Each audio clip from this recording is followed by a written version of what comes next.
Assalamualaikum warahmatullahi wabarakatuh. Selamat bertemu kembali di ekstrakurikuler musik Semanli. Baik, dalam pertemuan di semester genap ini, materi pertama kita yaitu memperkenalkan akustik organologi atau akustik dan organologi. Nah, sedikit tentang pengertian istilah akustik.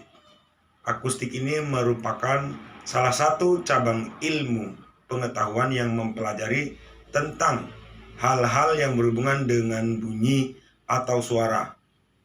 Kemudian istilah akustik banyak kita temui dan itu dipergunakan antara lain misalnya akustik arsitektur yang berarti ilmu bunyi yang erat hubungannya dengan masalah dalam bangunan, ruangan, temperatur, dan sebagainya. Misalnya yaitu ruang kuliah, ruang studio rekaman, dan sebagainya. Kemudian musik akustik, salah satu pagelaran musik di mana bunyi atau suara terdengar atau dihasilkan berasal dari alat musik itu sendiri dengan tanpa memakai sumber elektrik atau sumber listrik. Contohnya yang terjadi biasanya dilakukan di ensemble gitar klasik, vokal group, solo piano, folk song, dan lain-lain. Kemudian yang ketiga yaitu akustik musik, salah satu cabang dari ilmu pengetahuan yang mempelajari nada-nada dalam musik, antara lain misalnya tentang interval, frekuensi, harmonic tone, dan penalaan.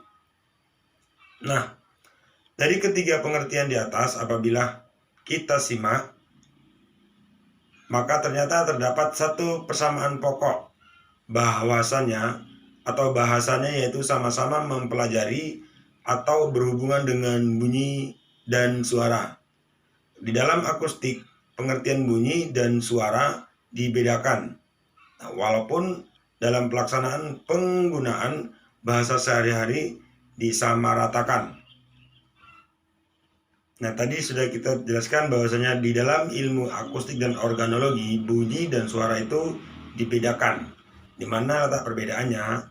Di sini sedikit penjelasan tentang bunyi, yaitu suara yang mengalami perubahan makin lama makin tinggi atau makin rendah dan pada batas manusia tidak mampu lagi mendengarkan. Maka batas inilah yang disebut sebagai istilah bunyi. Dalam kata lain, bunyi merupakan tingkatan lebih tinggi dari suara.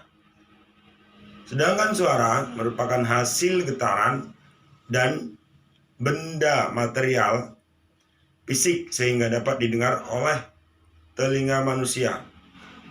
Getaran benda material fisik. Kemudian, istilah suara sudah dapat dipastikan selalu dapat langsung didengar oleh telinga manusia, karena suara merupakan hasil getaran dari suatu benda material fisik. Beberapa pengertian yang berkaitan dengan suara, maka kita akan memberikan nama dari jenis suara dalam suatu penggolongan. Kemudian penggolongan itu menjadi beberapa macam, antara lain ada suara objektif, suara subjektif, dan seterusnya, dan seterusnya.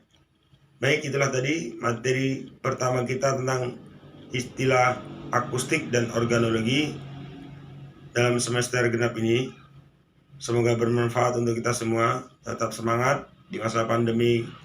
Wabillahi taufiq wal hidayah. Assalamualaikum warahmatullahi wabarakatuh.